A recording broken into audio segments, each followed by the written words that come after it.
Hello, everyone. Welcome to another episode of the Codex Podcast. As usual, I'm your host, Sonny Kruger. I'm joined by my usual co-hosts, Tim Morse and Uncle Gary, the curator of comic books. There you go.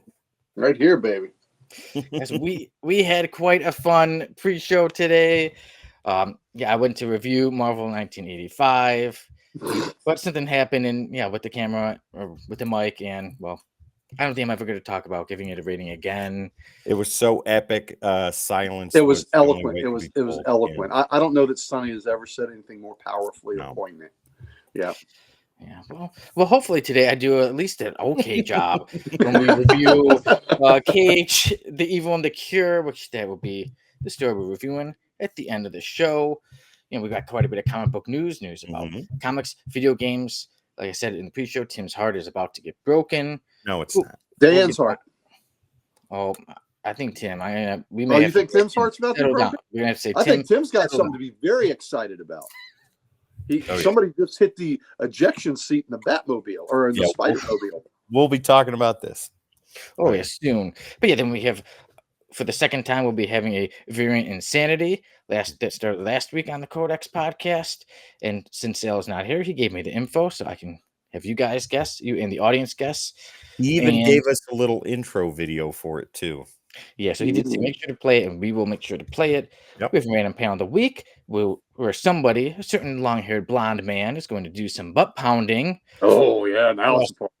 We have the F list coming up, where Blackrock joins, and then, like I said, at the end we'll review Cage. But first, I always like to talk about when I miss. I absolutely hate to miss, and this is the first time in history the Codex podcast after 3 years. So June 9th was the 3-year anniversary of the Codex podcast, which is the Codex station. So I was very angry to have to miss, but sometimes things happen in life. Unfortunately, I had a lot of bad news with family, so I had to miss. Even when you guys reviewed Marvel 1985, right as I was writing notes for it, got a bad call with some bad news. I said, "Hey guys, I have a family emergency. I can't make it."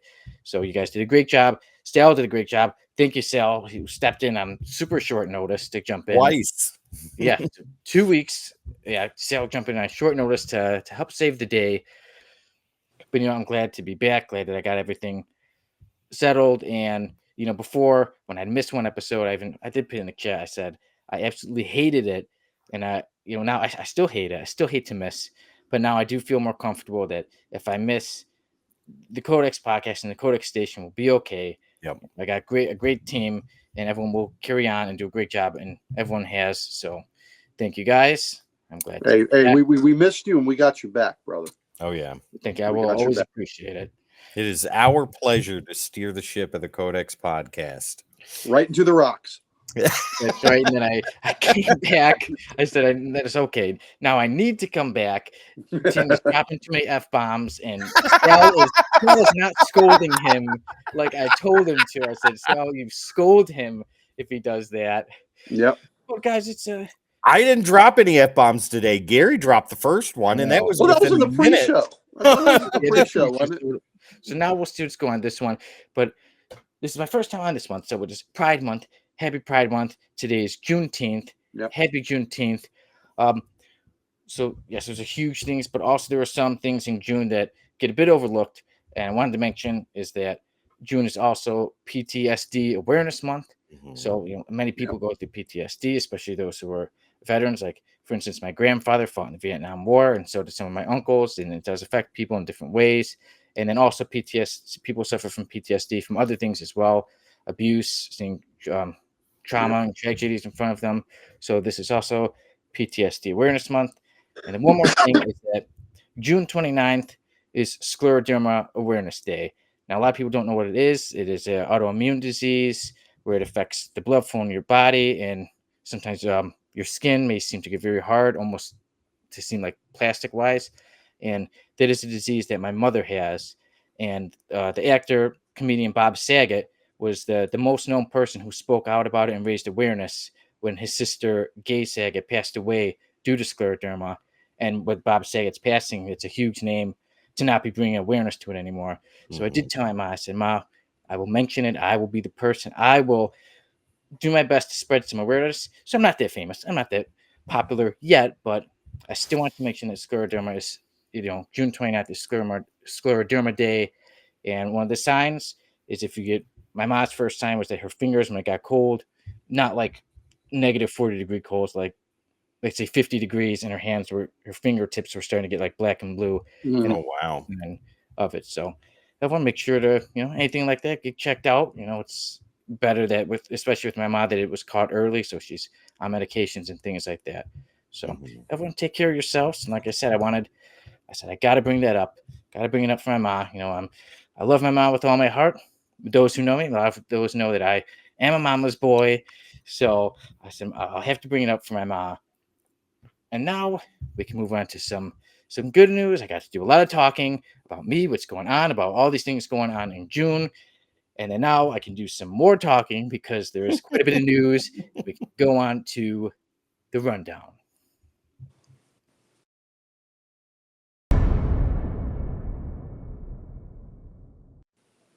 Okay, I was able to drink water that fast. So now comic book news, some hot news. And first, that there is a new Plastic Man series, and that is called Plastic Man No More, and that will be by DC's Black Label. And they're saying that it is for mature audiences, age 17 and up, to check it out. It's a 4-issue miniseries. And well, Plastic Man and Reed Richards can please women like no other heroes can. Oh my God. Just saying. So that should be a Black Label book. Yeah, the two. Why do you think Namor guys can't get? Why can't Namor get sued? Because Namor can't do what Reed can do. Sure can't. He's not that fantastic. No. Right. But also, we got some video game news, and that is that Marvel vs. Capcom Fighting Collection is set to come out, and it's going to come out to Nintendo Switch, also PS4, and that will feature 7 video games. Those games will be X-Men: Children of the Atom, Marvel Superheroes, X-Men vs. Street Fighter, Marvel Superheroes vs. Street Fighter, Marvel vs. Capcom Clash of Superheroes, Marvel vs. Capcom 2, New Age of Heroes, and one that has me really excited is the Punisher arcade game, the old classic one where you could be the Punisher and Nick Fury. So I think I'm going to have to get that bad boy when it comes out later this year. Also, we got some sad news. Marvel is canceling Sensation She-Hulk after issue number 10. So that series will wrap up within the next couple of months. I'm honestly disappointed about that. A lot of people were liking it. I didn't check it out, so not too sure. I'm not like really happy or sad, but who knows? Maybe one day I'll get to it and be like, why did it have to end after 10? But speaking of 10, it has been said that now Marvel is approving 10-issue series at a time. So instead of like lately, it's been a lot of, okay, if a series gets picked up, it's 4 or 5 issues. Now they're going to at least be 10. And Dan Buckley has said that right now, that they've gotten it to be 10, and in the future, he's looking for it to be like 15 to 20 issues. And he even said that he's like, I don't think we're going to reach the days of 500 issues, but hey, if we can get 10 and then move to 15 to 20, good sign. And speaking of things that, getting a lot of issues, and speaking of cancellations, Tim, are you ready for me to break your heart? You can try, but this excitement that I have welling inside is I saw what you did there. pretty big. The end of the Zeb Wells Spidey era is among us. About fucking time. Whoa, there's the I got my belt ready for you. I knew Tim was going to misbehave. I knew he was going to. There we go. Sonny, he was counting on that. So Thor's not the only one ready to do some butt pounding. I've got the belt ready. The belt is ready for you, Tim. You're unlocking childhood trauma that I've turned into sexual desire, Sonny. Wow, there you go. Wow. So should you thank me for that or be angry at me?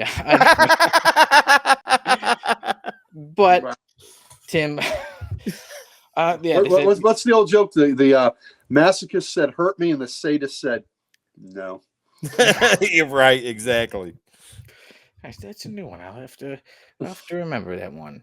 And we got to look at that. We got a comment. We're getting people aroused in the comments. Aroused? Wow. Ooh, wow, we like that. Let's take a look and see who that is. Is there a queue forming up to spank Tim? Richard says hashtag no more maps. No more maps. I agree. Let's see here. Snoop, however, says I am oddly aroused. Fancy that, Snoop. Me too. And we have the eyes in the sky here with us too. Oh, there we go. All right, 5-0, 5-0. Jamie, how dare you not call me on Monday? I was ready to talk to you. I was ready to ignore your call, and then you didn't even call me. So I didn't even get to ignore you, Jamie. I was very upset.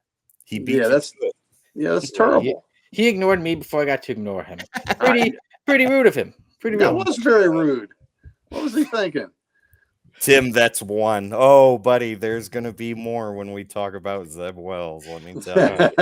Well, it Get did the say square jar up front. So yeah, Amazing Spider-Man. Yeah, the final showdown with Tombstone begins. Kind of an odd villain to be the final one, but well, here I've got this article that is on what is it? Games Radar.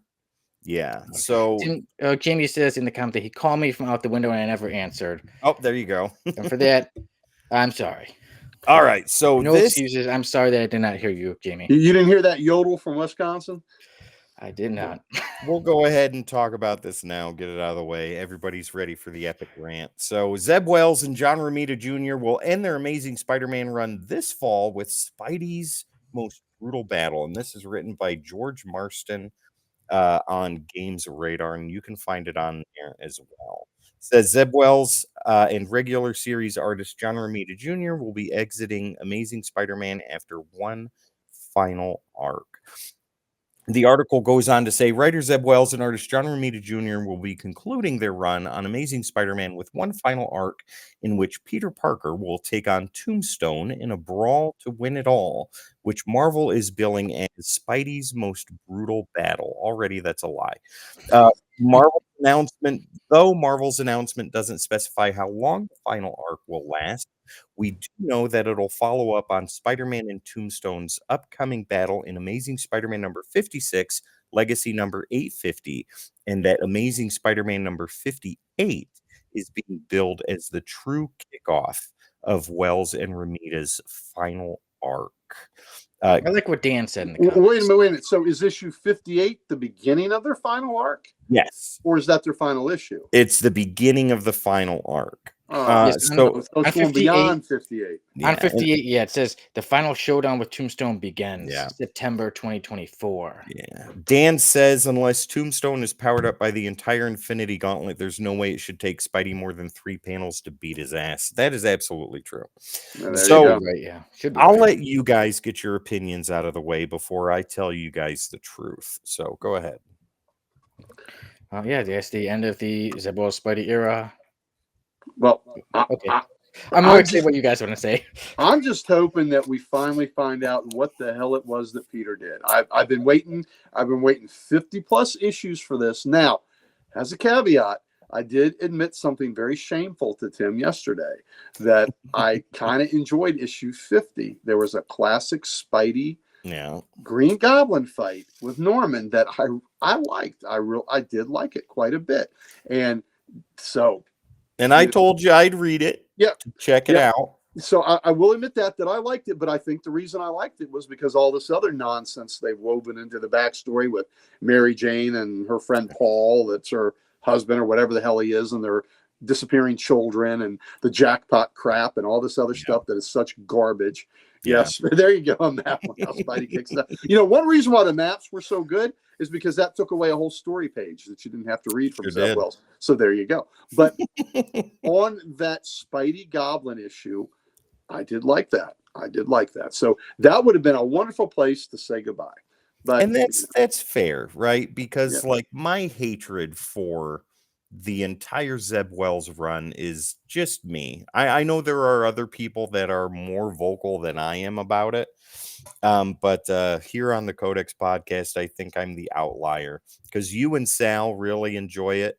Well, no. That's not true. I don't really enjoy it. I enjoyed the gang war storyline for the most part because, yes, it had maps, but because it was focusing on a big epic fight, and it wasn't focusing so much on the stupid Mary Jane stuff and the periphery stuff in his supporting cast, which is what's so horrible. I'm still really pissed off that I don't understand what the hell it was that Peter did. I think the whole thing with Mary Jane and Paul is as stupid as can be. I think they sold us a false bill of goods when they, the whole series was based on what did Peter do, right? That was the whole tagline when they first started this series, and they haven't answered anything. I don't see anything that he did wrong. So what the hell was the big story there? So I feel like I was may say it. Yeah, I feel like they deceived me from the beginning with this with a fake storyline. And like I said, the stuff has been just mediocre and okay. And the whole garbage with the Miss Marvel thing was just you knew it was ridiculous, and it was just an attention grabber that they were going to do. And what, a month later she's back. So that was as a mutant in the X-Men books. Yeah, just ridiculous. Kind of trying to build up, trying to hype themselves, blow their own horn, and make a sense. So nothing's sticking there. So here's what Peter did. Richard knows. Yeah, well, there you go. Maybe that's the toilet seat up. Yeah, it must have been something that egregious for him for it to be such a big deal. But he didn't. The gang war I liked because of all the clashes, and the Spidey Norman fight I liked because it brought back a sinister Norman, and it brought back some great. It reminded me of great Spidey Goblin things of the past. But that's really pretty much it for the enjoyment level in this series. So I did not enjoy this series, but it's true to say I did not hate it to the depths that you did. But I felt deceived. So my favorite thing was Tim's reviews on it. So here's my opinion. I think that whoever they get to do writing and artwork has got a lot of work to do with this whole mess of a run. The only reason that it's like whoever really enjoys this run, I think, is in a smaller minority than those that hate it. Agreed.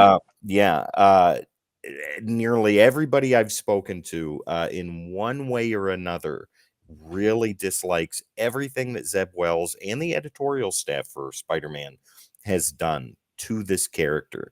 We've talked about character assassination. We've talked about destroying history and so much more. And the big thing is, what did Peter do that Zeb Wells was pushing? He did jack and shit. Zeb You'll Wells find out in the final issue.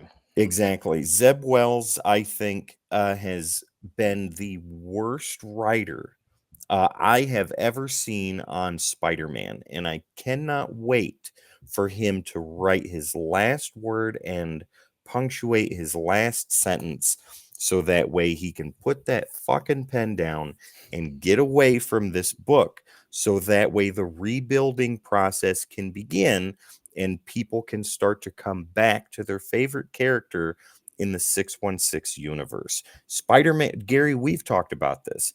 Yeah. Spider-Man is Marvel's flagship character. Without a doubt. And even Lithograph, when we were doing the Spider-Man revisit on Comic Character of the Week, he talked about character assassination, and then there is character destruction. All the characters have to have a rebuilding process, and they are not given this to Spider-Man at all. Zeb Wells' writing is atrocious. It is horrid. It is disgusting. It is vandalizing. And it is an abomination of everything that I think Spider-Man should be. Have there been other bad writers on Spider-Man? Yes. Have there been other bad stories on Spider-Man? Yes. But what, in my personal opinion, and anybody can disagree with me, that's fine. In my personal opinion, I think that everything he's done, they have given him the keys to the castle, and he has run around and had a frat party for going on over 50 issues now, right? And he is just destroying everything. And the fact that editorial allows him to do this and encourages it, they are just as much to blame as he is. John Romita Jr., I don't put much blame on. The only blame I put on him is the lack of getting back to what he used to do when he was doing artwork. I think his artwork through Amazing Spider-Man has been subpar at best. When Ed McGuinness came in, that was a breath of fresh air visually, not as far as the story goes. Did you feel like Richard in the comments after reading some of Zeb Wells. I feel like I have to shower after reading Zeb Wells, as those stories make me feel dirty. This is exactly what I said about this, Richard. It felt like I was in an abusive relationship reading Spider-Man. Every month that Spider-Man came out, or every 2 weeks, whatever it was, Spider-Man was on the bottom of my pile, and I dreaded getting to that book. And when Tim, you kept returning to buy more. And when I got to that book, I hated reading every minute of it. My eyes never rolled so hard as when I was a kid and my parents were telling me things I didn't want to hear, right? I hated reading Spider-Man. Richard says JR is an accomplice to this crime. I'll agree with that, absolutely. But I don't think that he should share half of the blame. I think he should share a third, maybe a little less, but I think most of the blame really lies on editorial and Zeb Wells. And I am so glad that he is going to be off of this book. I will not read anything until, with the exception issue 50, which I promised you I would read, Gary. But beyond that, I ain't reading shit until somebody new comes on this character and tries to fix what Zeb Wells has so haphazardly destroyed. I hope that anything I say about this gets to him in one way or another. And if you're watching this, Zeb Wells, fuck you. You have destroyed and ruined this character in more ways than you could gleefully hope for. And I hope that after all of this is done, Marvel never gives you another cent to write another book. I think you need to go to Image or Dark Horse or anything like that and create your own world and systematically destroy it from there. What you have done on Spider-Man is inexcusable and unforgivable, and I hope you rot in fucking hell when this is all said and done. That's all I got. Do you think if Tim, Zeb don't Wells, hold back, man. do you think Stop if he holding hears back. all this, he'll be able to decipher between all the flowery language how you really feel about it? I think he'll be able to. You think he'll be able to get the gist of it? Okay. Richard, right there thank with you. you. Tim, I was just reading right now. Zeb Wells set to be the new writer for Transformers. Duh, I'll be done with that. Dan says, that's me joking. Ramita's art is terrible. It looks like he's drawing it with feet that were drawn. Well, oh my God. I will say this, JR, I think JR phoned it in on a lot of these issues. I agree. And then he would put out some really great covers to show you he's still capable of some stellar work, because some of the covers were really good, but it seems like the interiors he's just phoning it in. But JR is a deadline meter, right? You can count on him to meet deadlines, and he can power through that shit and get it done and put it out regardless of what it looks like. Yeah, guys. So that will come to an end soon, and then Tim, we'll get some more thoughts on the ending. I can't wait. How it all ends. Well, whoever takes over, it's a low bar. It's a low bar. They've got a put me in. Put me in. My time to shine. Sonny, and this is no slight against anything you've ever written, because the things you've written are good. Anything you put to paper compared to Zeb Wells will be Oscar worthy. Wow. Yeah, you've heard it. You've heard it from anything. My son could write better than Zeb Wells ever could on Spider-Man.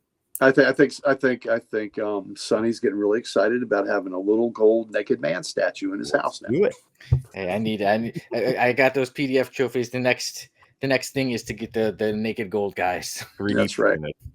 But I got a naked silver guy, Silver Surfer figure, which is not broken, by the way. But now I got to get a gold trophy. Let's move this conversation on to some other cancellations. Yeah, let's talk about Plastic Man No More. That is set to be a 4-issue miniseries. It is, like I said, by DC Black Label. It is set to be written by Christopher Cantwell. The art will be by Alex Lins and Jacob Edgar. Colors by Marcelo Maiello. Letters by Becca Carey. And cover art is also by Alex Lins. And then there's variant cover art by Michael Elred, Chris Samney, and Tyler Boss.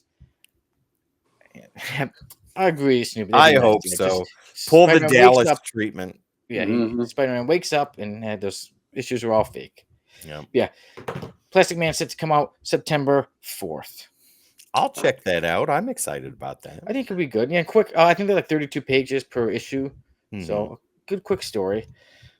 I think it'll be great. I know, a few years ago, Gail Simone did a Plastic Man series, and one of my favorite one-liners in that, he was as Eel O'Brien. He was getting beat up by his former gang, and they were kicking the hell out of him. And as the former gang boss, they're getting ready to finish him off, and he says, "Hey, boss, before you do that, can you do me a solid?" And he goes, "What is it?" He goes, "Well, I hear your sister's coming in town, and can you go to my house? I left a pack of rubbers on the nightstand. Your mom was over last night." Nice. And the dude said, "Oh, funny guy, huh?" And then he got his ass kicked some more. Plastic Man does not get enough love on the paper, and I'm glad he's getting a Black Label series. I think that fit perfect for him. Well, they used I want to check it out. And two, also the episode you guys did, a comic character of the week. Yeah, because I was really excited when you guys did it, because I'm like, yeah, it's a cool character, but you don't hear much. He doesn't get much of a spotlight. So now maybe his time to shine. What were you going to say, Gary? That I guess it was the DC Dead Earth series, where they at one point, there was a moat as the heroes are going into the I guess zombified heroes character stronghold to attack them. The moat is red and it's moving, and the whole moat is Plastic Man. Oh man. And it was horrific. I mean, it was like, oh my God, that's just really a really wild, trippy, and frightening sequence. Wow. That's cool. Mm-hmm. But with Plastic Man, like I said, there was going to be some variants, and now I think that helps us move on to that new segment that started last week of Variants Insanity. Yeah. Now, I got the info from Sal. So, do any of you want to take a guess which comic book is the one that has the most variants this week? I think that it's going to be... let's go ahead and go with... Well, it was Thundercats last week, so I'm going to call... X-Men. Yeah. Or anybody in the audience. Well, I'm going to say this isn't going to be the right answer, but I'm going to tell you the one that I bought 5 freaking variants of today. That would be Gun Honey. Oh, Gun Honey. You want me to run this intro Sal did? Yes. Oh, right. Yes. All right. Check this out, ladies and gentlemen.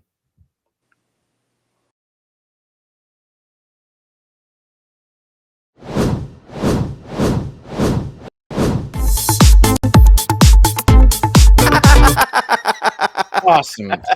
Variant Insanity. Way to go, Sal. Oh man, that's great. So for Variant Insanity, Snoopy, Richard says USM.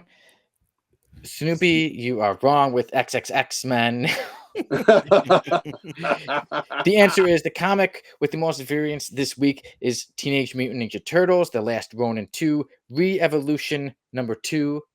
And you want to take a guess how many variants it has? I'm going to go with 15.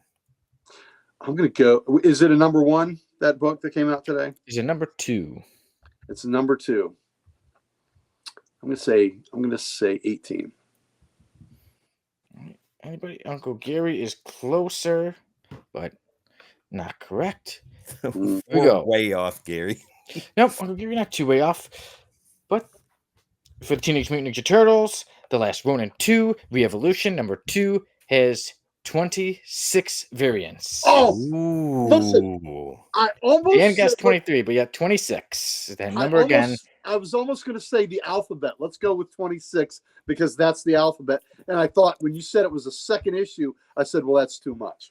Yeah. So I should have gone with the first 20, one. Wow. It is 26 listed from 2A to 2AB. Oh, wow. The last week was 26. This week was 26. Okay. 26 variant covers. So both are IDW, right? Yeah. Yeah. Thundercats is IDW, if I'm not mistaken. And there's some clowns out there that have all 26. Sure do. God almighty. That's why it's Variant Insanity, ladies and gentlemen. Same, yep. God.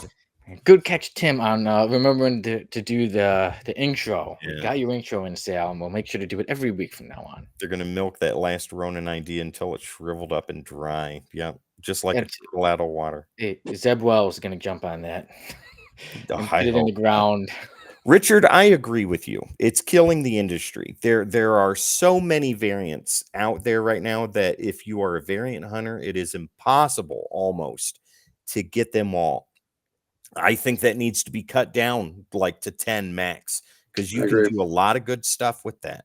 It truly is insanity, and it truly is killing the pockets, killing the wallets of Mhm. people. I don't want 20. There you go. There you go. IDW. I don't want 23. Wow. You want 23, but you got 26. Yeah. So there you go.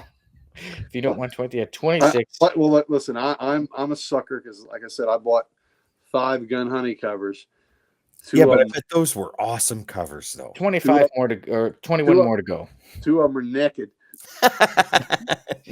See, no problem. Nobody can blame you for that then. Dan's got a good point. It's spending a lot of money on books that will hold no value going forward. Well, you know what I equivocate a lot of the variant covers and how much they go up and this and that.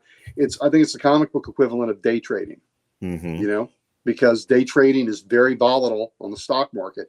These things are very volatile. One day they're up, one day they're down. You know, Yep. so really, you know, it's quite a if you wait long enough, they become penny stocks. There you go. Exactly. So Yep. they can't come down. Now, there are certain artists that they'll always retain the value. Now, that's where you have to invest in. J. Scott Campbell, Jim Lee. Yep. Absolutely. Yeah. Certain ones there, but it's still like day trading, man. Yep. I agree. 100%.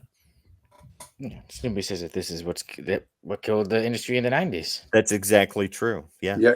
Overproduction. Chris, you're 100% right, brother. We lived it, man. What is it? Right. What is it? All of these variants printed out. It's almost like padding the numbers too. Yes. Yeah. Look how well this sold. Yeah, because it has like 50 variant covers. Yeah. Yeah. And you're exactly right, Dan. In 5 to 10 years, no one will give a shit about these ratio variants because the ratio variants don't hold their value from the time they hit the shelves. Because when you catch them on eBay, day of release, they're discounted. Yep. Someone needs to get their butt pounded for doing all those variant covers. Oh, there we go. I wonder who has the power to do that. Yeah. Which brings us to a random panel of the week.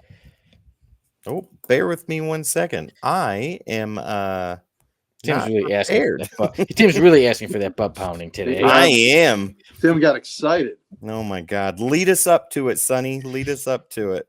So in a world where many people need to have their butt pounded, and sometimes there's evil, and sometimes they come from hell, and you need a god of thunder to pound their butt. Who could that be? Week. So when after a lot of butt pounding, does that get to be a Thor subject? Oh my God. It's a bit of a Thor subject for some. Oh my God. Here it is, ladies and gentlemen. I apologize for the delay. There it is. It is Thor. It's time for some serious butt pounding. Games up, Mephisto. I bet he's excited. Oh, I think so too. Look at that. The way he's holding that, the way he's gripping that hammer. He's celebrating Pride Month, boys. There he is. And with a lot of butt pounding, you get butt pudding. So there you go. Oh my God. Oh my Lord. Oh, is he saying surfs up, Mephisto? And look, it's Mephisto. He put the fist in the fisto. There you go. Oh my Lord. Dan says Tim's distracted because he's posting on the Zeb Wells fan page. He runs about how sad he is he's leaving the book. That is exactly correct. Oh, God. What a great panel for today. Jeez. Yeah. But like I said, it's June. It's Pride Month. Let Thor celebrate and be happy. Or angry. Maybe he's just rough. Let him be his rough self. He's Asgardian. And he's probably got a little Greek heritage there. My tuck is the Thor. I took it to Thor. There you go. There you go, Chris. Wow. Are you ready for the F list, Sonny? Yeah, this is somebody else who could use some butt pounding. Oh my God. Here we go, ladies and gentlemen. The F list. F list.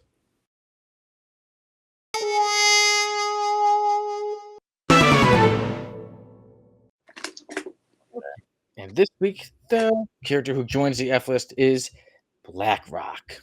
Let me find a good one to start us off with. This one. Boom! Oh, yeah. There he is. Black. He's a he's from Youngblood. Oh, maybe I shouldn't have told you that, but there we go. And there he is. Yeah. Of course, all the schooling in the world won't change the fact you're just a sham. Your pappy must be so disappointed. Wait, yeah. Your pappy must be one disappointed to have a loser like you for a son. Oh, and then there's that. Look at him there. Catching his head is off, being caught. There's his head off. Nice Nice. kiddo. Yeah, they cut your head off. Oh my And lord. there he is, bigger. But if you notice, like this is all on the same issue. His color has completely changed there. What is It's this? Brown Rock. He's Brown Rock there. My There God. he is. Yeah. Somebody's Like, you're head in my and way, arms. toots. Yeah, he's like, you're in my way, toots. My God. Okay. And that's him also at the bottom falling down. Oh. Okay. Yeah, for such a big guy, he's not too tough. But I won't give much more away because I'll let one of you guys, or both of you guys, want to guess the history of Blackrock. Gary, do you want to take this one or? Well, if you have a set origin, you go for it. I mean, I'll just wing it if you don't. Okay. All right. I'll take this. Okay. You come up with the name, though, because you've been hitting them out of the park with each name that you've come up with. Okay. All right. So give me a name and then I'll go from there. Oh, let's see. Giving it around. I'm gonna say. Before you get that, there's a good comment by Okay. Snoop. Let's take a look here. It's not about Blackrock, but it's about Brown Rock. Oh, there you go. I prefer the DC Blackrock. Brown Rock is the number 2 image hero. Wow. Wow. There you go. Well, his name is Slate Brown. Slate Brown. Slate Brown and his father, what you don't know, is his father and his mother. His father was a famous singer who happened to be a Rolling Stone. Papa was a Rolling Stone. James Brown was his father. Oh. So Slate Brown, James Brown got together with a groupie, and that's and she because Papa was Rolling Stone, she thought Slate would be a good name for him. So Slate Brown. So I feel good. Right? Slate Brown, ladies and gentlemen. Dad was James Brown. His mom was Pebbles. Stone. Pebbles Brownstone. Oh, and they made Slate Brown, and he grew up in a well-to-do life. Ricky Bobby was his idol, but he eventually, as he grew up, he was picked on as a kid, not for the color of his skin, but for his inability to sing like his dad. Where James Brown had a voice of gold, Slate Brown had a voice of rock, Blackrock. And eventually he ended up forming the paramilitary group Blackrock, and also became the CEO of the evil company Blackstone. Well, Blackstone took their CEO and decided to make him even more rich by injecting the JB Pebbles virus into him, named after his mom and dad. Wow. And it was in hopes of making him a big pop music star. Well, it in turn did this to him. And he got mad and he got upset. And that is when he went on a life of crime. He discovered that there was a hero named Bedrock or Bad Rock, and he didn't like that too much. So that's when he went. He ate a lot of food, gained a lot of weight, let his whole body go because he figured if his voice is gone, might as well let the rest of him go too. And that is where this happens. And Bad Rock is like, I'm tired of not being able to hear that angelic voice that came out of your dad, so I'm going to have to remove the vocal pipes. And so he did. Wow. Nice trick, kiddo. Nice trick, kiddo. Yeah. And that's Blackrock, whatever his name is. Yeah, that is Blackrock. All right, well, there you go. Slate Brown might actually be his name. There isn't We don't know. history to this young blood villain. So, as I mentioned, he's a young blood villain. So, you'll be able to know that his creator is Rob Liefeld. Of course it is. And his first appearance was in Team Youngblood, issue number 10. There you go. His name is unknown, so that's how people just know him as Blackrock. And Slight breath. he works for Matic, who is a Youngblood villain. That's Yes, close. he is a male. Yes, he has no hair, as people could see. Somehow this character is not dead yet, but he's got a few powers. Like I said, he works for Matic, so he's fought Youngblood a bit, and for being a guy who has quite a bit of his powers are pretty impressive, but he doesn't know how to use them because he has superhuman durability. Blackrock is nigh invulnerable, and in case of injury, can heal at an accelerated rate. Also, one of the pictures, you can see his head is cut off, and he's still talking trash. There he is. Yes, he says, "Nice Right trick, there. kiddo," as his head's cut off, and he later on reattaches his head. So there But he it's is. been done before. Yep. Mhm. So he grabs his head, he puts it back on, but then he still gets defeated. And those are all from the same issue. Those are all from the Team Youngblood 10. Look Oh, how much wow. he changed his colors within like 3 or 4 pages. My And there he was at Lord. the bottom getting defeated. Right here. Yep, at the bottom of the image. Wow. The young lady, I'm not too sure if that was Riptide, but one of the Youngblood women defeated him. It was telepathic abilities, messed with his mind, he dropped, and that was it. And also it says his superhuman strength rivals Badrock's. So that is the character. He's been in a few issues. Like I said, he hasn't done much for a guy with some okay powers. He stinks as a villain. Was, like I said, only worked for Matic. Fights in a few pages, gets defeated. Literally, he's around like 4 or 5 pages before he gets trashed because he is a trashy character. And there's no more really to him. Songs like a fat, shitty version of the Black Knight from Holy Grail. Oh my God. Yeah. So for me, I'm going to guess you guys are probably going to agree with me. Can he get out of the F list? I say no. He stays there. There's nothing really more to this character. He's kind of just brought in another one of the million Youngblood characters, part of the story, and just was defeated quickly. Unless he can learn how to sing like his dad, he's not getting out of the F list at all. He's staying there. Considering who created him, he has no chance. Just saying. Yeah. I was like, we haven't done something with Youngblood in a while. Let me find and quickly, very quickly, I was able to find this character, and then like, man, there's so many. But I'm like, I don't want to get too ahead of myself. We'll do this character for now. Sonny, he is tarred with the stigma of being created by Liefeld. Sonny, I No can't chance. wait. I can't wait to review more Youngblood with you. Gary, I hope you're on that episode. If you're not, Sal or Dan, I know you guys will love it as much as we do. This has got to be that would be one of the lowest rated. I felt bad a few weeks ago for killing something, but oh my God, I might be in negative numbers for this. God, Sonny, It's going to be fun. When we did Youngblood, what was the rating you gave that? I think it was like a 5 or a 4. I think it was like 4. That was incredibly generous. That was the lowest generous. rating he had ever given anything up to that point. That is generous, my friend. Yeah, I gave it a 3. Yeah, so it did not rank high at all. No, Jamie fucking hated it.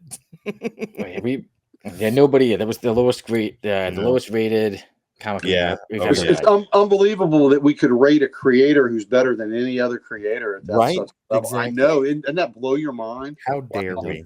And those beautiful feet. And those the whole 50 new characters every issue, all at once. Yeah, no copying of other characters either, at all. That's why it is so brilliant in that Wolverine and Deadpool trailer to have Rob Liefeld's feet store or whatever that right. Oh my God.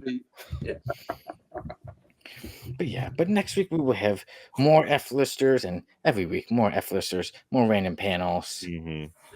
And now we've reached the event of the evening. Oh, there we go. And that was a drum roll. That was like a drum roll. And today we will be reviewing Cage, the Evil, and the Cure. Yeah, 4-issue series. A 4-issue series from the 92 Cage series. And we'll read the comment. Imagine Liefeld drawing for a Zeb Wells story. I can't. Oh, no. Wow. There you go. Whole new level of bad. We need that. Oh my God. All right, but we'll focus on to Cage, the Evil, and the Cure. And as usual, Tim will start us off with the credits. Yeah, so Cage, The Evil and the Cure. This is from Cage Volume 1, the 20-issue series in the 90s that came out. This is issues 5 through 8. And it was written by Marcus McLaren with artwork by Dwayne Turner, inks by Christopher Ivy, colors by Michael Thomas, and letters by Christopher Elopoulos. Okay, I'll get us started off with the story, and we start off with some trash. And that is because Cage fights a gang that is literally called Trash. When there is a Thor wannabe there with Mhm. a little sledgehammer. Oh no, not even a sledgehammer. Just a Hammer, little hammer, claw a hammer. little nail hammer. Yeah, a little claw hammer. I love the guy that looked like Jimmy Snuka. Yeah, there was a guy looking Yeah. like Jimmy Snooker. There was a guy literally named Legs. Yeah. Even if you look him up, his name is literally Legs. Yeah. So Cage is fighting them, and then it gets on to that that doesn't really have much to do with the story. He fights them, he beats Trash because they're trash. They're basically a gang of F-listers. Then he talks to Troop, and Troop hires Cage, and he says, I need to find my guardian, Anders, and so he hires Luke Cage, and then Cage is going there. But this issue, well, it's actually issue 5, but this is part 1. And in part Mhm. 1, it's also going back and forth with Cage is fighting a man named Steel, who sometimes calls himself Power Man, but Steel's his name. And he's he looks like he's a cop, but he's huge and muscular. He Mhm. almost looks like Cage. And the two are fighting, and Cage is very surprised by how tough this guy is. And eventually, Cage is captured, and then he is put into the black hole. But who does he find there? He finds Richie Anders, who he was set to find. But Cage he's trying to fight his way out. He's getting zapped, and there's all these big muscle men. And what we find out is that all these guys are so big and they're strong. It's because they're being experimented on. Is that they're trying to make them into the next, Luke Cage, the next Power Man. But the thing is that none of their bodies can handle it, and they eventually disintegrate and die after a little bit of time. And Luke Cage is the only one who survived it, so that's why he's brought back in. And then while in jail, Anders thinks, oh, this guy, because Cage saw him and kind of went at him, Anders thought, oh, this guy's sent to kill me. So at one part, he puts a chain around Cage and tries to, because the cage is, has electricity to it, tries to electrocute Cage through it. Obviously, doesn't work. But then the two start to talk and kind of get to know each other. And Cage is even telling him, one thing I liked is that throughout the story, they talk a lot about like having power and not letting it get the better of you and choosing like to be Mhm. more peaceful because Cage, he has served time in prison. He wants to be peaceful, although he does, work for hire. He generally has a rule of like not wanting to kill people.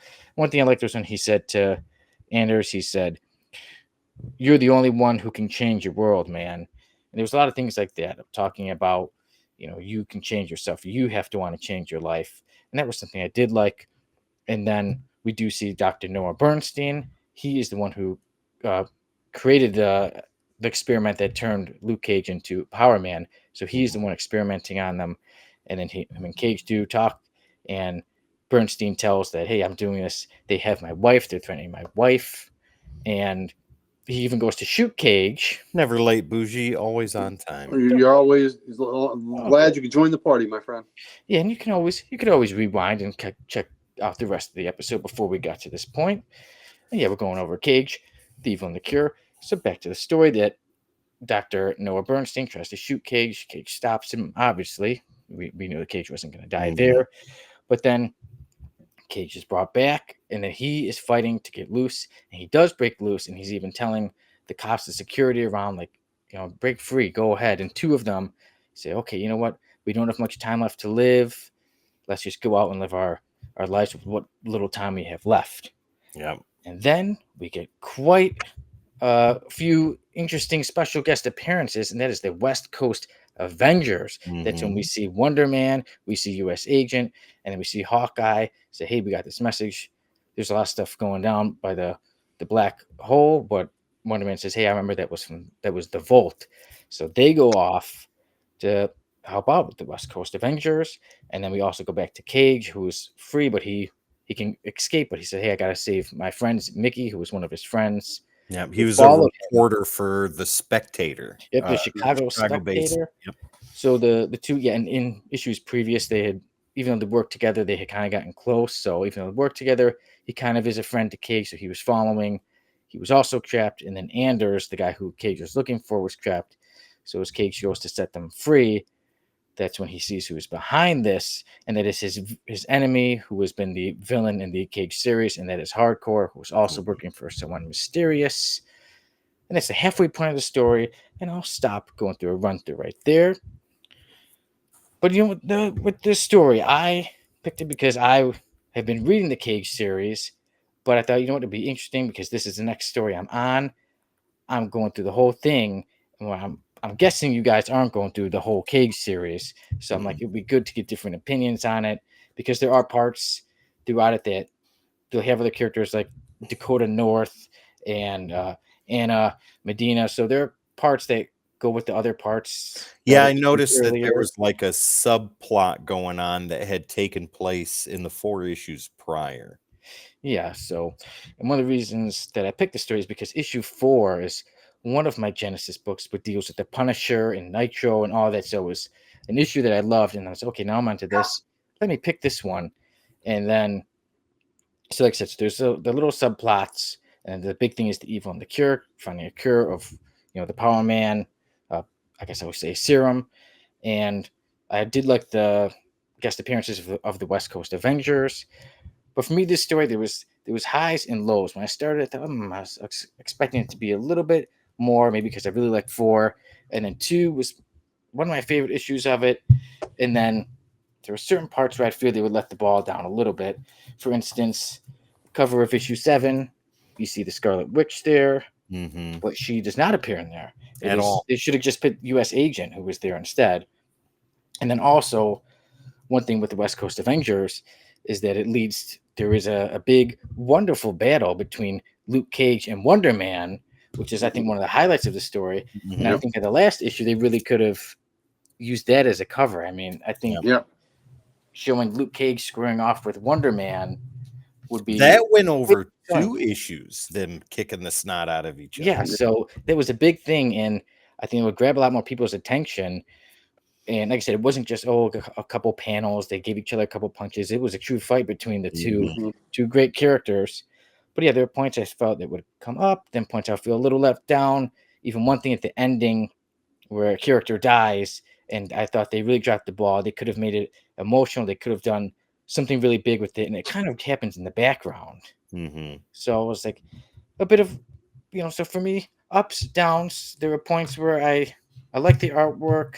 Sometimes I'll really find myself liking it, and sometimes I'll find characters almost looking a lot alike. Like, wait a minute, was that Anders or was that Mickey? But then, so that's for me, pretty good, but points not so much. And then, like I said, with the writing, story-wise, I felt there were parts that could have been done a lot better, but I'm like, okay, kind of dropped the ball.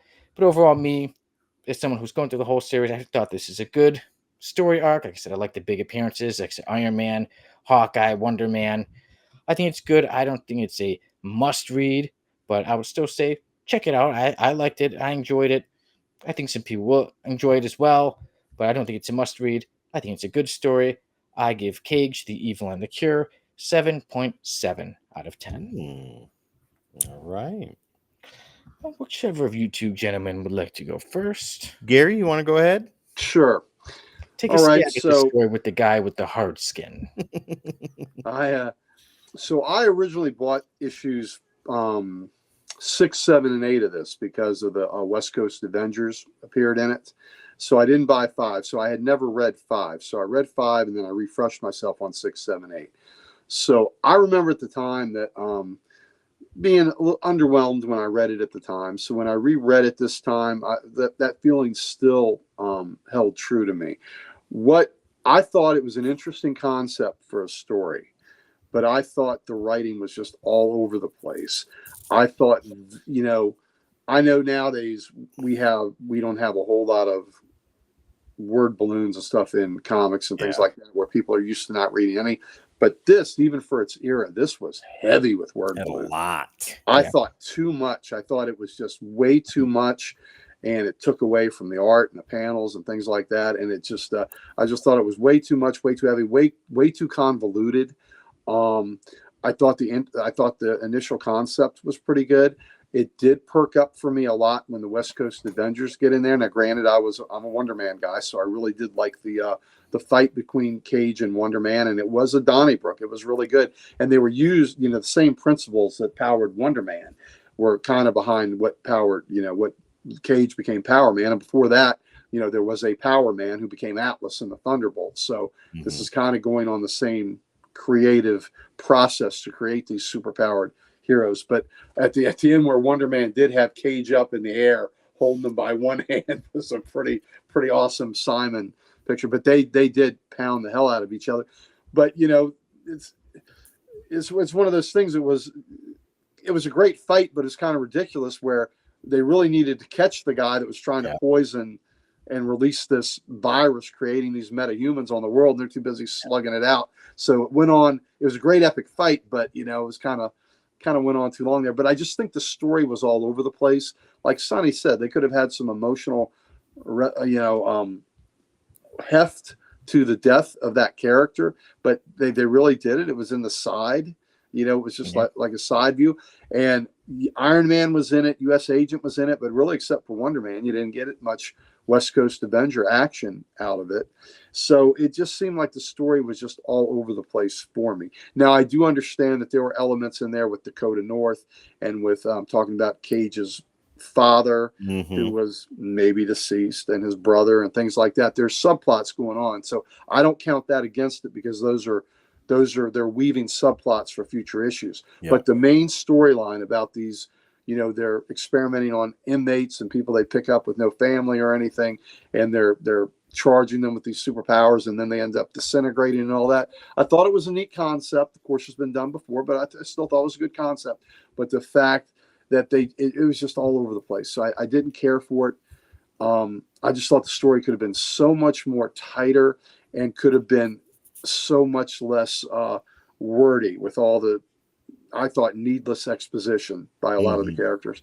And then the art, I'm not a big fan of the art. The art was okay. It's okay. Certainly better than, some of the scribbles that they have in comic books nowadays. So I'd say definitely better than a lot of what you get today, but it still wasn't in their favor. So for me, I think I'm going to say the art for me was maybe a 6 out of 10. Okay. I'm going to say the story for me was maybe a 5.5 out of 10. Ooh, wow. So I'm going to say, all in all, Sonny said, what'd you say, 7.7? Yep. I'm going to say 5.8. I'm going to say a 5.8 out of 10 for me. So I didn't love it. It was okay. I appreciate it. I just, it didn't grab me, and it kind of reinforced how I felt when I was originally buying it. So you weren't a fan of the trash in the story. Well, no, the trash was kind of stupid, but you have to have throwaway villains in there. For me, the high point was the Wonder Man Cage fight. Marvel was really good about those throwaway beat 'em up guys too. You're going to give us your money right now, or we're going to cut you. Yeah. All right. So Tim, how about you? Okay, so I enjoyed it. Now, I remember, Gary, like you, when this book hit shelves, and I remember picking up the first issue. I have those too. Yeah, I did get the first several. Yeah. Yep. But like after the first issue, I didn't read anymore. And I have not come back to this title until today, when I read up to be prepared for the show. So first off, let's go with the writing. So I agree with both of you 100% that the writing, there was too much stuff going on. The subplot was kind of cool. It was slowed down more so than the main story. The flashback scenes didn't bother me through the main story as it was progressing. And I thought that the fleshing out of Luke Cage as a character was done really well. However, toward the end, like when Hardcore showed up, things started to break down. And I think that if they maybe stretch this out over another issue, make it a 5-part miniseries instead of a 4. I think that Marcus McLaren could have really gotten out what he wanted to do in this. It's very possible that editorial gave him pressure. You need to have this done in 4 issues. Get it done. Whatever it is you want to do it. The covers, Sonny, they dropped the ball on those 100%. There was so much they could have done on the covers, and putting Scarlet Witch on the cover when she's only mentioned by name in one word balloon, and that's it. Wonder Man shares more of this issue than any of the other West Coast Avengers. Yep. The fight between Luke Cage and Wonder Man was great. That was my favorite part of the series. Of the miniseries. And Hardcore, I really hated him as a villain. Me too. I got invested in that. I was getting kind of pissed off. And I thought he seemed unnecessary. He seemed like he was just shoehorned in there. There was no reason to bring him in except for to bring him in. Okay, now we know that he's running this, but somebody's running him. And what's the reason for that? You could have cut out the middleman. Exactly. You could have had the shadowy dude running everything, being the go-between to the Doctor. Exactly, and that's what it was for a little while. Yeah. But yes, it was because, like I said, they didn't mention it more throughout this one. Earlier in the issues, like it appeared like Cage almost thought he killed Hardcore, and then you'd see him in the background doing more stuff. So this is when he came out like, I'm still alive. But beyond all of that, beyond the faults that this story has, I had a lot of fun reading it, and I didn't necessarily power through it. But I agree that there was too much wording going on. There's too much exposition, and not enough just letting the story breathe. And I think that really suffered right when Hardcore showed up, and then the last issue just kind of sped things up and closed it down. With all that being said, though, I'm going to give the writing an 8. Marcus McLaren's work here, it's got me intrigued. I want to go back and read the first 4 issues, and this is only a 20-issue series, so I'd like to see what he was able to accomplish in 20 issues. As far as the artwork goes, I really enjoyed it. Dwayne Turner's artwork here, it was a breath of fresh air compared to the squiggly business that we see in modern day artwork that I and Gary and Sonny, I know you despise. I hate it. We are not fans of that at all, and it was good to kind of go back and get some of that nostalgia artwork. Obviously, this is Marvel trying to incorporate the Image brand of artwork here.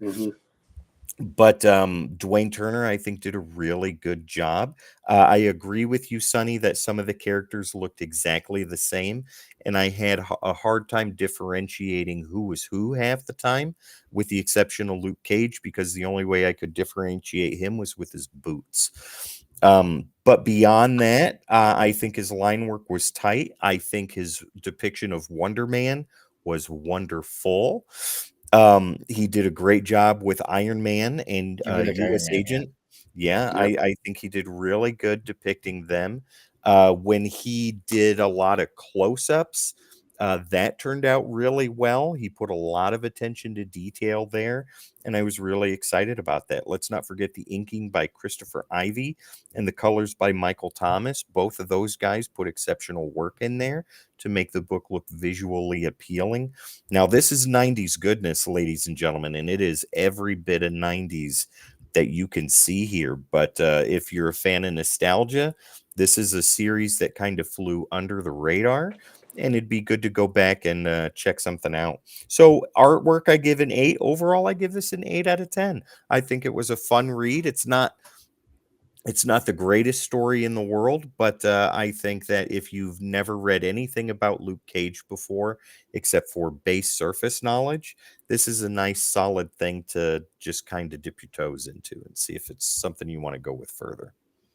Okay, so Tim gives Cage Thief and the Cure 8 out of 10. I give it 7.7 out of 10. Uncle Gary gives it 5.8 out of 10. So what do you I'm the bad guy. I'm the bad guy. He's the bad guy. Way to go, Hardcore. Yeah, exactly. He's the guy Hardcore's working for. There you go. That's right. Let me say this about the art.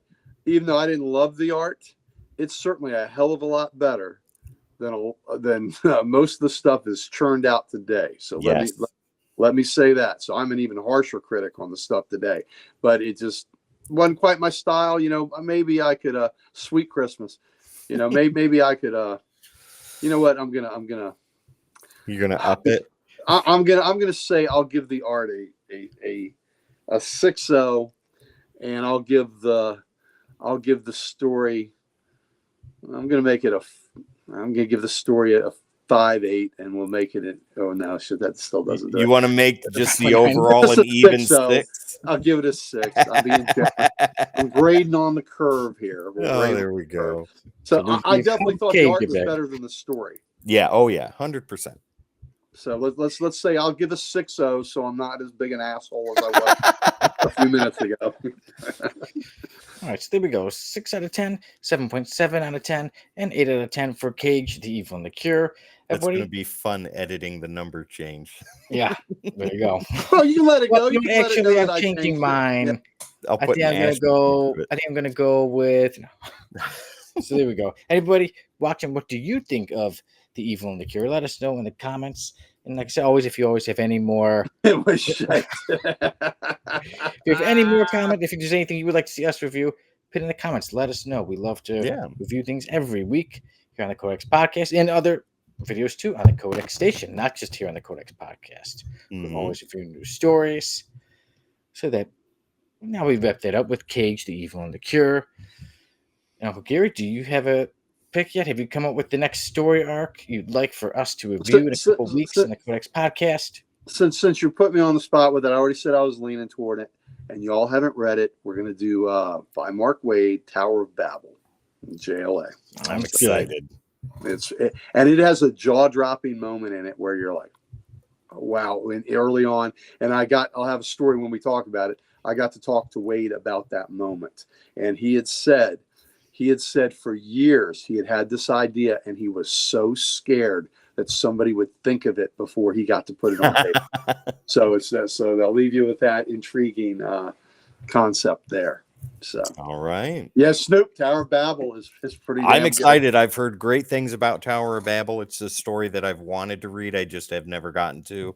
I got the trade sitting right over there, so now I have a reason to grab it and read it. There you go. I am looking forward to it. And everyone, next week's episode on the Codex Podcast is set to be Tim, Dan, and Sale, and then the following week we should be back to the usual 3. And then it's the summertime. A lot of it's coming up. So, so there'll be a lot of mixing and matching with us, but still episodes of the Codex Podcast will be going on every week. Snoop used to have original art. Wow. Damn, son. That's pretty amazing. Oh, I'll tell you something Mark Waid has told me. Mark Waid has told me that he has original art pages of Brave and the Bold 28. Oh, wow. The first JLA. Wow. Listen, it's pretty cool that I have a Brave and the Bold 28. Mark Waid has original pages of Brave and the Bold 28 art. Are you kidding me? That's wonderful. Man. I also have the Brave and the Bold 28. It's like a 5th or 6th printing, but you got it. There you go. Yeah. But all right, everyone. I think it's time we could let the episode go. Yeah. He sold it with his comics. Yeah, Snoop made Snoop. But what Snoop did though, he sold a lot of stuff with his comics, and he consolidated, and he kept all his his JSA stuff. Including Golden Age JSA stuff. So he kept all his JSA books together. That's his love. And I love sending you more. I love giving you guys who lean more Marvel, the two of you, some good old DC stuff. So I get a lot of pleasure out of that. So always good to read. Yeah. All right, well, everybody, we've gone through quite an episode. We've covered quite a lot of news and random panel of the week, and the F-list and the Variant Insanity has come back and will continue to be a part of the show. We had a review of Cage, the Evil and the Cure, and now we could say, take care, everybody. Goodbye. But I know before we end, we've got socials. And Uncle Gary, what do we want to do with them? Well, let me tell you, and this ties into our random panel, butt pounding. So we at the Codex Station, we have all the socials. We have them all. And we would like nothing better than to give them to you. There you go. Ladies and gentlemen, at the Codex Station, your favorite social media platforms, and where we're live streaming right now. Please make sure to hit the like, share, subscribe, and follow so you don't miss content like this all the time, every time. That's honestly the greatest way to support a small channel like this, to help us get out there to other people so they can join in on the fun that you guys have every time you're here in the chat with us. And we are so thankful that all of you in the chat are here tonight. We love you guys, and we look forward to interacting with you as much as you guys look forward to watching the show with us at the Codex Station, ladies and gentlemen. And also, Sonny, after all that sun has bleached your shirts, you're going to need something new. So you might as well head over to thecodexstation.com for all your Codex needs. Get some merch, meet the team, and so much more, ladies and gentlemen. Once again, thecodexstation.com. Yeah, And that's it. Sticker. Oh, mug. You can get a shirt. Yeah, and to let you you nice dapper individuals in the chat know, we're doing a time switch for the Codex podcast.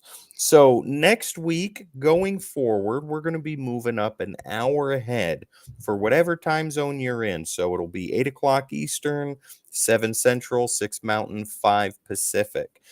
We feel that is a great way to get even more of you guys in here to have as much fun as we do putting the show on for you every week.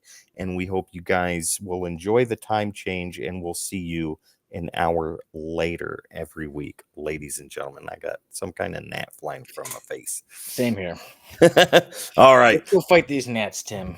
There you go. Ladies and gentlemen, my name is Tim the Terrible. This beautiful man over here is the curator of the Library of Comics, the Uncle Gary of comic books, or Ric Flair for that matter. There we go.